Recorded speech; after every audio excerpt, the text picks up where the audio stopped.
5. This is less of a said and more of a did. I was standing in line at my college cafeteria checkout, waiting until it was my turn to pay. The guy in front of me in line looks to be purchasing only a Snickers ice cream bar. He makes eye contact with me and smiles slyly. From there he raises an eyebrow, lightly tosses his Snickers in the air so that it flips twice, catches it, and gives me a knowing wink. This was the end of the interaction. To this day I have no idea what the display was about or how I was supposed to feel. 6.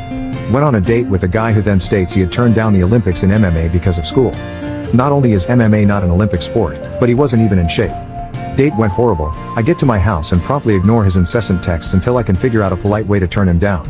Next day, he sends me the 50th text of the hour and this one says, "This makes you my girlfriend, right?"